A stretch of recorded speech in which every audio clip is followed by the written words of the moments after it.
There will be lots of beer consumed tomorrow at St. Patty's Day celebrations. And today we're talking about one of the most popular beers on the market with Mike Ward and a special guest who knows that beer extremely well. Great to see you guys. It's great to be here. Thank you for having us. Yeah. So today we're featuring Yuengling Brewery, and Jake Sievers is a field marketing associate for them. And you were able to snag us a brand new Black and Tan. This just hit the market this month. Yeah. It's brand new to market, and people are super, super excited about it. And we are excited to crack one open and dive in. Okay, so let's talk about what makes Yuengling's Black and Tan different than the other Black and Tans on the market. Yeah. So Yuengling Black and Tan is a 60-40% blend of our popular dark brewed porter, which is actually an original recipe from David Gottlieb Yuengling. He originally wrote the recipe in German. We have all the original recipes in the brew house in Pottsville, Pennsylvania. So this is an original recipe, 60% of it, and 40% of the premium beer that's only available on the East Coast, but we get to have a little bit of a taste of it here in Missouri. Oh, now that is fun. And now traditional Yuengling, for those who've never had it, this is something that has been a white whale for a long time here in Missouri. We finally have it. Whoa. What kind of beer would you say the oldest brewery in the country, right? Yep. What kind of beer is Yuengling? Yuengling is traditional lager. It's a beer that it's a beer that beer drinkers love. Mm-hmm. And I think that's the easiest way to explain it.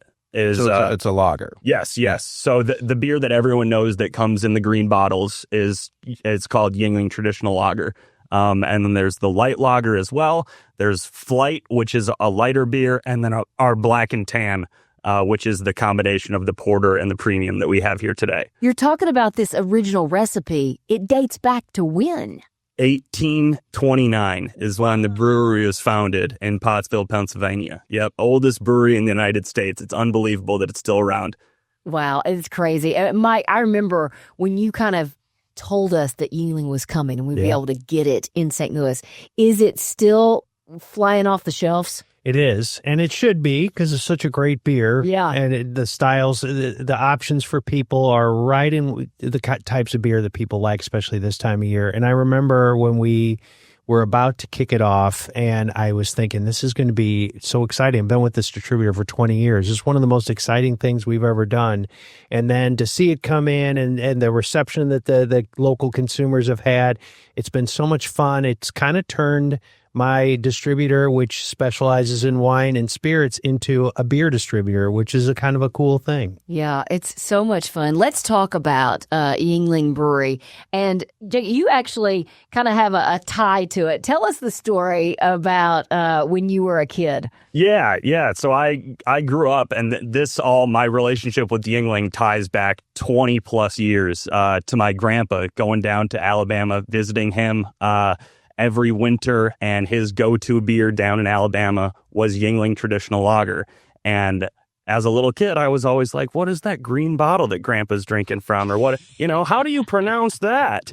And then as I grew up, and he taught me how to appreciate it a little bit more. And, he introduced me, hey, Jake, this is Yuengling. This is the beer that I drink down in Alabama, my favorite beer.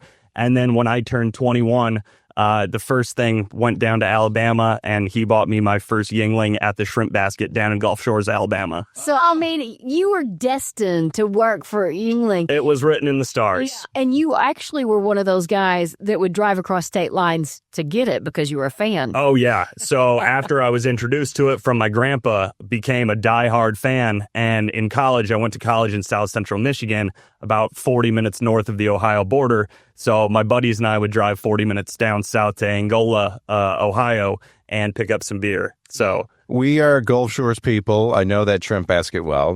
There's actually dozens of them down there. Yes. But I would go down on vacation and load up the trunk and bring some back and give it to my friends and everything. And I was telling Mike the story of me loading up the back, and Mike's like, that's the plot to Smokey and the Bandit, right? And I'm like, oh my God, am I the bandit?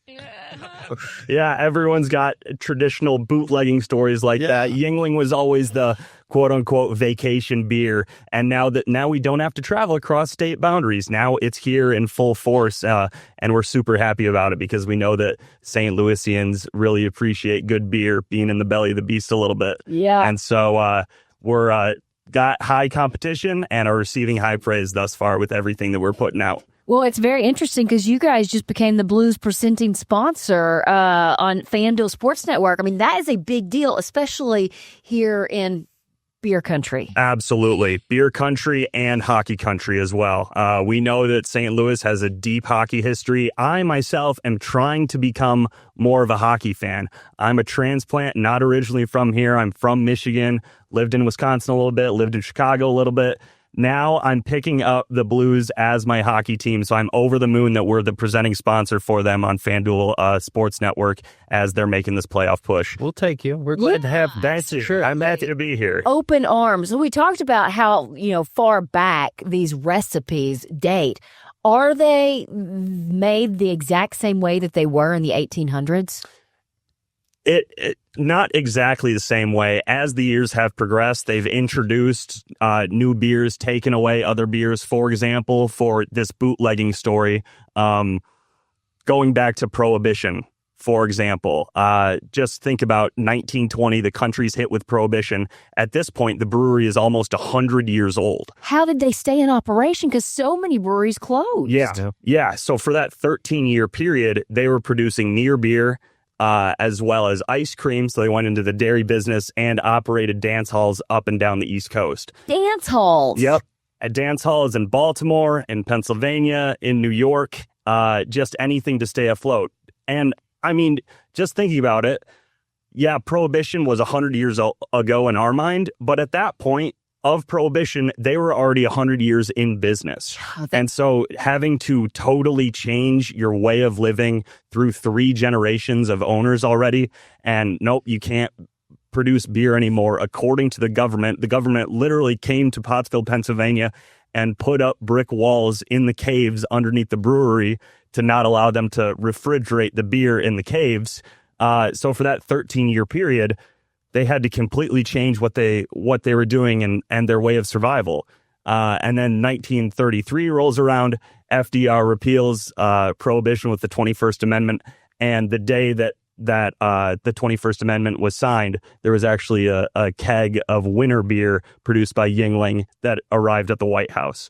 So whether or not you want to believe that they were fully agreeing to Prohibition or not. How'd they already have the keg of beer ready to go? You know what? That's not for me to say. All I know is that it got there. We all know nobody was drinking during Prohibition. Of course. No. Stills in the backyard. Filled with gin. Yeah, a lot of people.